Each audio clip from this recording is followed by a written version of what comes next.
तीन चीजें बड़ी महत्वपूर्ण हैं जो इस अध्याय में समझाई गई हैं। एक तो चित्त की एकाग्रता पर ध्यान दें, मन को एकाग्र करना सीखें।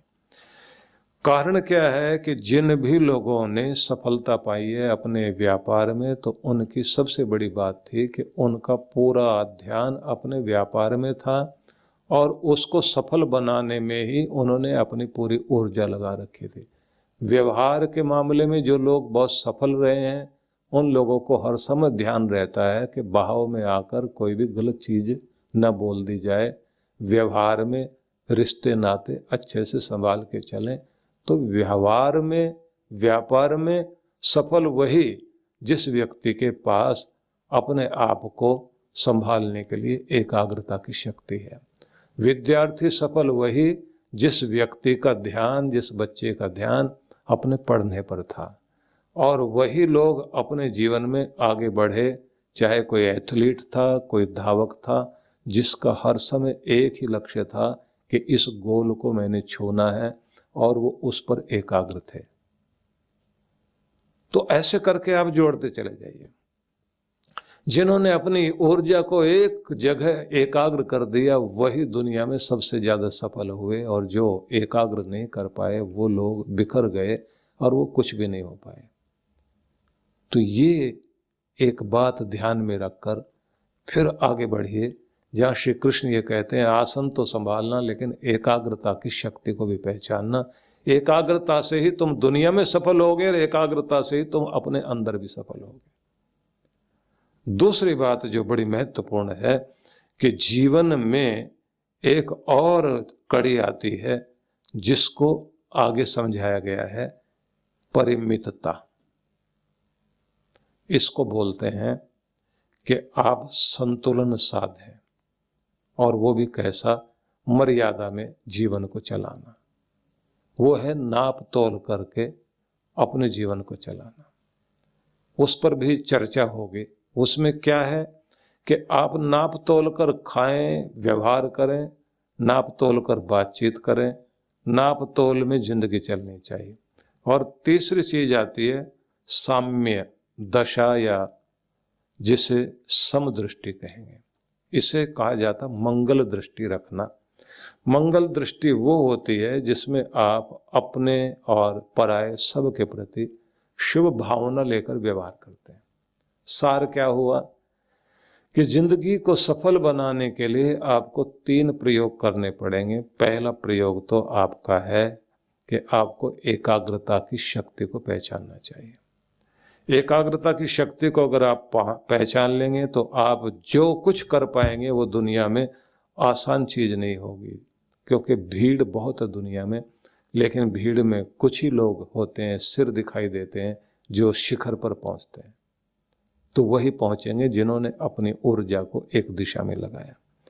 इसलिए इन सब पर आपने शुभ दृष्टि को भी, हमने मंगल दृष्टि पर भी ध्यान दिया, तो इन पर आगे चल के विचार होगा। अब हम शब्द पर आते हैं, जहां श्री कृष्ण ये समझाते हैं, क्योंकि ये अध्याय बहुत महत्वपूर्ण अध्याय है, 6ठा अध्याय। और कमाल की बात यह है कि 6ठा, 12वां और 18वां, ये 3 अध्याय आप ध्यान में रख लीजिए, तो गीता से आप कुछ ज्यादा ही पा सकेंगे, ज्यादा कुछ प्राप्त कर सकेंगे। तो 6ठा अध्याय जानना बहुत जरूरी है। और ये बात ध्यान रख लीजिए कि पूरी दुनिया भर में हर भाषा में गीता का अनुवाद हुआ। दुनिया ने इसको सबसे ज्यादा महत्वपूर्ण ग्रंथ माना। हमारे पुराण आदि ग्रंथ बाहर इतने महत्वपूर्ण नहीं हुए, लेकिन गीता महत्वपूर्ण मान करके सबसे ज्यादा पढ़ी गई, और इसके ऊपर बड़ा सारा काम हुआ। और गीता जहां जिन विचारों को पोषित करती है वो है उपनिषद। उपनिषदों पर भी देश विदेश में बहुत काम हुआ। तो अब एक शब्द देख लीजिए आप, वो है प्रशांत आत्मा। श्री कृष्ण कहते हैं कि इस आध्यात्मिक मार्ग में सफल होने के लिए आपको, और अपने परम लक्ष्य को पाने के लिए, परम लक्ष्य परम आनंद है, परमात्मा है, उसे पाने के लिए आपको पहली एक कसौटी अपनानी होगी, वो है प्रशांत आत्मा। आप शांत आत्मा है या बेचैन आत्मा है? दुखी आत्मा है या सुखी आत्मा है, डरा हुआ भीत आत्मा है या फिर निर्भय आत्मा है, निश्चिंत आत्मा है आप या चिंताशील आत्मा है। तो आप अपने व्यक्तित्व को इस तरह देखिए कि आप कौन से व्यक्ति हैं। आपने देखा होगा कि ज्यादातर लोगों के साथ में एक बहुत विचित्र चीज चलती है कि जब वो अकेले बैठे हुए होते हैं तो बहुत कुछ सोच रहे होते हैं और भीड़ चलती रहती है अंदर, और जैसे ही भीड़ में जाएंगे तो बहुत अकेलापन महसूस करेंगे, जैसे अकेले बैठ जाएंगे तो अंदर भीड़ चलने लग जाएगी, सत्संग में बैठ जाएंगे नींद आनी शुरू हो जाएगी, नींद में गए तो खलबली शुरू हो जाएगी, दुनिया भर की बातें शुरू हो जाएंगी, ध्यान में चले गए तो जो चीजें कभी जिंदगी में नहीं याद आई वो सब आने लग जाती है। इसका क्या मतलब हुआ कि हम अंदर से पता लगता है कि क्या है। जब हम अपने आप को शांत करना चाहते हैं तो अंदर की खलबली ये बताती है कि आप शांत आत्मा नहीं हो। जब आप भीड़ में चले जाते हैं तब ये पता लगता है कि नहीं, बाहर ज्यादा भीड़ है, अंदर थोड़ी सी कम है, तो उस समय आप अपने आप को अकेला महसूस करते हैं। लेकिन जैसे ही अकेले बैठते हैं तो आपको अपने अंदर बहुत बड़ी भीड़ दिखाई देती है। उस भीड़ का मतलब होता है कि आप बहुत बेचैन व्यक्ति हैं, और जब आपको शांत होने के लिए कहा जाता है नींद में, तो उस समय आपने देखा होगा कि उस समय की स्थिति कुछ और हो जाती है कि आपको इतनी बेचैनी, इतनी तरह की बातें, इस तरह के दुख पीड़ा, और कहीं एक जगह मन अटक जाएगा किसी एक पीड़ा में, और फिर उसमें ज्यादा ध्यान दिया, उससे और डर गए तो नींद नहीं आएगी। तो श्री कृष्ण एक शब्द कहते हैं कि आपको प्रशांत आत्मा बनना है। कैसे? पहले तो यह जान लें कि ये है क्या चीज। आपके जीवन में सबसे बड़ी शक्ति आपकी शांति है। सुखी होने के लिए लोग सबसे ज्यादा ताकत लगाते हैं, शांत होने के लिए नहीं लगाते। लेकिन सुखी वही आदमी रहेगा जो शांत होगा। शांति में ही सुख आता है, और बिना शांति के सुख आ ही नहीं सकता। सुख के कितने भी साधन क्यों ना हो, किसी को कितने भी सुख की चीज देना शुरू कर दीजिए, अगर वो अंदर से बेचैन है, अशांत है, व्याकुल है, तो बाहर सुख महसूस होगा ही नहीं। शांत होकर जब आप रहते हैं, मस्तिष्क आपका शांत है, तो बढ़िया निर्णय आप तब कर पाओगे। अच्छी योजना कब बनाओगे आप? जब आपका मस्तिष्क शांत होगा। अपने आपे में आप जब आ जाते हैं तो उसका मतलब ये होता है कि आप शांत हो गए हैं।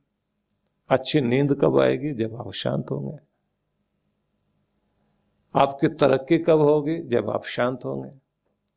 आपकी तरक्की कब रुक जाती है? जब आप अशांत होते हैं। आपकी सेहत कब बनती है? जब आप शांत रहते हैं। और आपकी सेहत कब खराब होती है? जब आप अशांत अवस्था में जीवन जीने लग जाते हैं। तो कितना भी कुछ खा पी लीजिए आप, आपके शरीर में लगेगा ही नहीं। इतनी बेचैनी, इतना दुख, इतना परेशानी, मन हिल रहा, बेचैन है अंदर से। अशांति कोई भी किसी भी तरह की हो, घर में अशांति हो, घर का विकास रुक गया।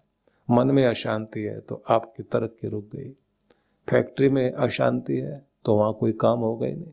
देश में अशांति है तो आप जो है पूरी ताकत उसको शांत करने में लगाओगे, और खलबली पैदा करने के लिए, अशांति पैदा करने के लिए बहुत तरह की पार्टियां खड़ी हो जाएंगी, बहुत तरह के लोग खड़े हो जाएंगे, बहुत तरह के आंदोलन लेकर के खड़े हो जाएंगे। उन सब का काम यही तो अशांति करना।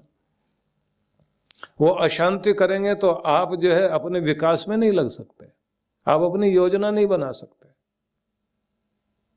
तो सुखी होने से पहले, सुखी होने का रास्ता ढूंढने से पहले आपको शांति का रास्ता ढूंढना चाहिए। इसलिए मैंने आपसे कहा था कि और सब शब्दों के बाद हम इस शब्द को पकड़ेंगे, क्योंकि यहीं से भगवान श्री कृष्ण एक महत्वपूर्ण बात बताते हैं।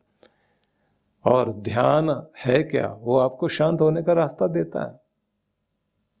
अपने भीतर जाने का रास्ता देता है, अपने डरों को जीतने का रास्ता देता है, अपनी चिंताओं से मुक्त होने का रास्ता देता है।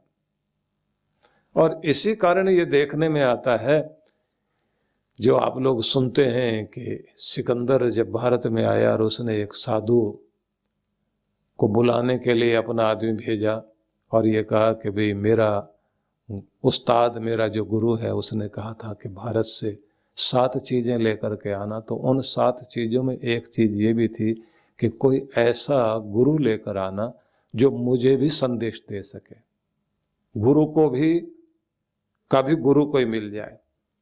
और पहचान बताई थी कि कहीं कोई साधना करता हुआ कोई शांत पुरुष, कोई बस्ती से दूर, दुनियादारी से दूर अकेला बैठा दिखाई दे और बहुत आनंदित हो।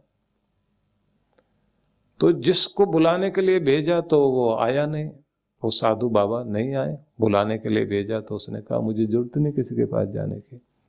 राजा महाराजा जिसके सामने सिर झुकाते वो सिकंदर सामने आया। बोले अब हमको तो जरूरत नहीं है हम किसी राजा महाराजा की, हमें किसी से कोई लेना नहीं, हम अपनी जगह निश्चिंत है। तुम्हें डर नहीं लगता? बोले किस चीज का डर? हम जिसकी शरण में रहते हैं वो निर्भयता की चरम शक्ति है, उससे ऊपर कुछ निर्भयता होती नहीं। अब अजीब सी बातें लगी उस आदमी को, उसने जाकर सिकंदर से कहा, वो आदमी आने को तैयार नहीं, वो खुद गया और वही सब चीजें बोली, लेकिन साधु वैसे बैठा रहा। और उसने पूछ भी लिया, आपके पास एक सामने ये गुफा सी बनी हुई है और उसके सामने झोंपड़ी पड़ी हुई है, यहां पर तुम यहां रहते हो तो यहां डर नहीं लगता? तो उन्होंने कहा यहां शांति है, तुम्हें दुनिया भर के मनोरंजन वाली चीजें नहीं चाहिए। बोले मैं आनंद में रहता हूं, भविष्य का ध्यान नहीं आता आपको? बोले मैं निश्चिंत रहता हूं। ये कैसे संभव है? बोले मैं भगवान की शरण में रहता हूं। तुम्हें कुछ चाहिए नहीं? बोले कुछ चाहिए होता है शरीर को, उसके सब साधन आसपास मौजूद है, थोड़ा सा प्रयत्न करके पेट भरा जा सकता है। पानी का झरना बह रहा है, बहुत आराम से रह सकते हैं। तो मैं बिल्कुल शांत हूं, बहुत आनंदित हूं, तो मुझे कहीं जाने की जरूरत नहीं है। तो इन्होंने कहा मैं तुम्हें बहुत कुछ दे सकता हूं। बोले जो मुझे चाहिए वो मेरे भगवान ने मुझे दे दिया, इसलिए तुम क्या दोगे? तुम तो खुद अशांत दिखाई देते हो, खुद लगता है कि तुम्हें कोई चिंता है, कुछ पाने की कामना है, इसलिए तुम इतनी सारी फौज लेके दौड़े चले आ रहे हो। लगता है कोई भूख है आपके अंदर। और साथ में कहा कि कभी जब तुम्हारा मन बहुत अशांत हो तो तुम मेरी झोपड़ी में आना, मेरे मेहमान बन के रहना, और तुम देखोगे जो तुम्हें कहीं नहीं मिला वो शांति तुम्हें यहां मिलेगी। क्योंकि तुम सब कुछ पाकर के शांत और तृप्त होना चाहते हो, तो तृप्ति की जगह यही है, मेरी झोपड़ी, यहां रहो। अब सिकंदर कहता है कि मैं आपके लिए क्या कर सकता हूं, कुछ तो बताओ। तो जिस चट्टान पे बैठे हुए थे, सर्दियों के दिन थे, उन्होंने कहा थोड़ा धूप छोड़ के खड़े हो जाओ, बस इतना ही करो, मुझे आनंद में जैसे मैं बैठा हूं और ज्यादा आनंदित होने का अवसर मिलेगा।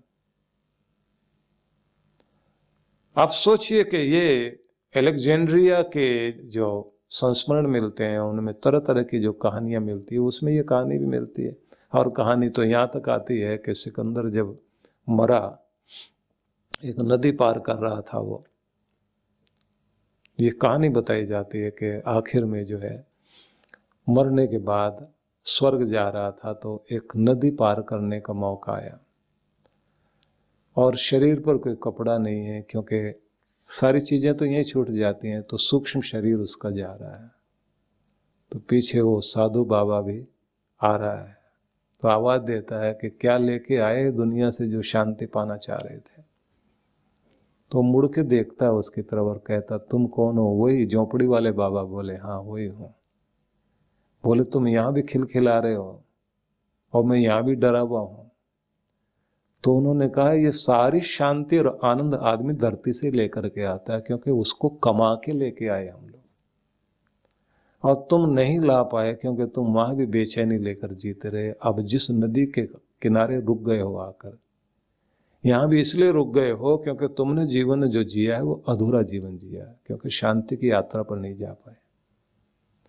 सच बात तो यही है कि हम सभी लोगों के जीवन में सबसे बड़ी यात्रा अगर कोई हो सकती है तो शांति की यात्रा है, और अपने भीतर की यात्रा है, और उसमें आसन पर बैठना और स्थिर होना, ये सबसे पहले महत्वपूर्ण कला है जिसमें हम लोगों को ध्यान देना चाहिए।